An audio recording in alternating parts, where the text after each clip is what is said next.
Man, it finally feels good to talk about the Ravens in a positive way again. For weeks it felt like every conversation around this team was filled with frustration, disappointment, and endless questions about what was going wrong. But now, after that huge win, the mood in Baltimore has completely flipped. You could feel it in the air, in the locker room, even in the way the guys celebrated after the game. That victory wasn't just another check in the win column. It was a statement, a reminder that this team still has fight, still has pride, and still believes in what it's building. You could tell right from kickoff that the Ravens were playing with something different this time. There was energy, confidence, and a sense of purpose we hadn't seen in a while. It was one of those games where everything seemed to connect. Offense, defense, special teams, everyone doing their job and feeding off each other's momentum. And it came at the perfect time. Heading into that short week before facing the Dolphins, this was the kind of morale boost that the entire franchise needed. Now, let's talk about the man who ended up being at the center of all the conversation afterward, Todd Monken. For the past few weeks, the guy's been under a microscope. Every decision, every play call, every result, criticized, questioned, and picked apart by fans, analysts, even some voices inside the building. You had all these reports floating around about him being difficult to work with, about players losing confidence, and it just felt like the noise was getting louder every single day. But then week 8 happened. Monken responded the only way great coaches do, with results. What he put together against the Bears was nothing short of a masterclass. This was the kind of offensive performance that shuts people up. No Lamar Jackson, no Superman to bail you out. And still the Ravens found ways to move the ball, control the tempo, and put up points. Tyler Huntley stepped in and looked ready, but that doesn't happen without the right plan and the right coaching behind it. Monken crafted a game that played to his team's strengths, protected his backup quarterback, and used every piece of the offense in a smart and balanced way. It wasn't flashy, it was efficient, and it worked. After the game, you could see how much that one meant to him. There were videos all over social media of Monken fired up, shouting, celebrating with fans, letting out all that bottled-up emotion. You could tell this one hit different. The man had been hearing all the noise, all the criticism, all the talk that maybe he wasn't the right fit, and then he goes out and calls one of his best games of the year. He earned that moment. He deserved to enjoy it. And you know what? It's crazy how fast people turn. A few days ago, Monken was being questioned about everything from his schemes to his personality. Then he goes out there and proves exactly why the Ravens brought him in. His ability to adjust, to adapt, to create something dynamic even when the circumstances aren't ideal. That's what separates good coordinators from great ones. He's been through it before, and this game was a reminder that he still has that spark. It's almost funny if you think about it. Imagine you're in a classroom with 30 people. You're the only one who aces the test, but the teacher still blames you for the bad class average. That's basically what happened with Monken. The offense wasn't the main issue for this team in the first place, especially when Lamar was out. Yet somehow, he became the target of all that blame. So yeah, I get why he was so fired up. When you spend weeks being dragged for things outside your control, and then you go out and prove everyone wrong, you're going to want to celebrate. But what stood out to me most about this win wasn't just Monken's fire. It was how the offense looked from top to bottom. You saw creativity again, motion before the snap, smart use of personnel, well-timed play action. You saw players having fun out there. Guys were smiling, jumping around, playing loose. That's the version of the Ravens that's the hardest to beat, the one that's confident and unpredictable. Even without Lamar, they kept the same identity. They used the run game to set up the pass, they protected the football, and they stayed disciplined. Tyler Huntley deserves his share of credit too. Nobody expected him to come in and pull off a win like that, but he did. He played with composure, made smart decisions, and executed Monken's plan perfectly. When you have a backup quarterback stepping in mid-season and looking that comfortable, it says a lot about the preparation from the coaching staff. It says even more about the locker room buying in. And let's not forget the offensive line. They gave Huntley enough time to work. They opened lanes for the running backs, and they looked more physical than they have in weeks. Having Pat Rickard back in the mix helped big time. That fullback adds an edge that fits this team's DNA. Tough, gritty, smash-mouth football. And the Ravens leaned into that. They didn't overcomplicate things. They kept the balance, pounded the ball on the ground, and when it was time to pass, they made it count. You can tell this team's been working on adjustments. The red zone still isn't perfect. Some of those short yardage calls make you scratch your head. But overall, the progress is clear.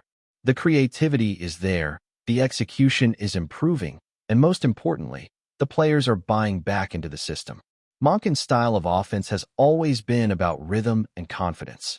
When the team plays with both, you see results like this. I think what made this game so satisfying wasn't just the win, but how they won. It was complete. The defense held strong, special teams did their job, and the offense finally looked like it was having fun again. When the Ravens play with that kind of joy and swagger, they're a whole different animal. And even though this was just one game, it could be the turning point of the season, the moment where they remembered what they're capable of. Moving forward, the key is to build on it. Lamar should be back soon, and you want to carry this momentum straight into Thursday night. Monken has to keep doing what worked. Use the run game to open up the field, trust your playmakers, and don't get too cute with the play calling. You have Derrick Henry, you have Keaton Mitchell, you have Lamar Jackson. Let those guys dictate the tempo. Keep defenses guessing, and let your offense flow naturally. The best part of that win wasn't just the scoreboard, it was the energy. The sideline was alive again. You could see players hyping each other up after big plays, coaches smiling, the whole team looking connected. That's been missing during the rough stretch. When you're losing, it's easy for frustration to take over. Every camera shot ends up showing a disappointed face, an injured player, or someone staring at the ground. But not this time. This time, they were all locked in together, having fun, feeding off the crowd, and showing what Ravens football is supposed to look like. And you know what? Todd Monken's celebration after the game said everything. That wasn't just a coach being emotional. That was a man who's been under fire, finally getting to breathe, finally seeing his hard work pay off. You can't fake that kind of reaction. You could feel the relief and pride in every word, even if most of them were censored out. The message was clear. He heard the critics, and he answered them the best way possible, by winning. That's what Baltimore needed. A game to remind everyone that this team still has heart, still has identity, and still has plenty of fight left in the season. A moment for Monken to reclaim the narrative, for Huntley to show his composure, for the offense to prove that it can still function without its superstar. And if they can carry that same energy into the next matchup, the Ravens are going to be a problem for whoever lines up across from them. And just when we thought the night couldn't get any better, another name stepped into the spotlight and gave Ravens fans even more to cheer about: Keaton Mitchell. Finally, after weeks of people asking where he was, after endless conversations about how much his speed and explosiveness could help this offense, the kid got his chance. And man, did he deliver. 4 carries, 43 yards, 10 yards per touch. Every time he touched the ball, you could feel the energy shift. That burst up the sideline on that 25-yard run, that was pure lightning. The kind of play that makes you jump out of your seat because you know you're watching something special. The craziest part is that none of this came as a surprise. Everyone's been saying it since preseason. We saw the flashes, the speed, the vision. Even when he was coming off the injury, he looked like a guy who could change the pace of a game in one snap. It wasn't a secret. The fans knew it, the analysts knew it, and honestly, it felt like the only people who didn't fully buy in yet were the ones making the roster decisions. But now, after that performance, there's no more doubt. Keaton Mitchell is ready. He belongs in this offense. You could hear it in John Harbaugh's tone after the game too. He didn't even try to hide it. He said that during the bye week, one of the main focuses was finding ways to get Keaton the ball. They literally sat down and tagged specific plays just to make sure the kid would see the field. That's how intentional they were about it. And the best part? It worked exactly the way they wanted it to. Harbaugh called it a statement game, and that's exactly what it was. Keaton proved he's not just a spark plug, he's a legitimate weapon. It's funny because watching him out there reminded me of how other teams used to deploy their smaller, explosive backs in the past.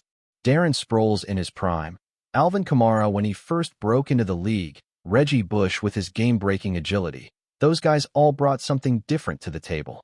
They weren't every-down workhorses, but they made defenses panic because they could score from anywhere. That's what Keaton Mitchell has. He's got that rare mix of vision and acceleration that makes every touch dangerous.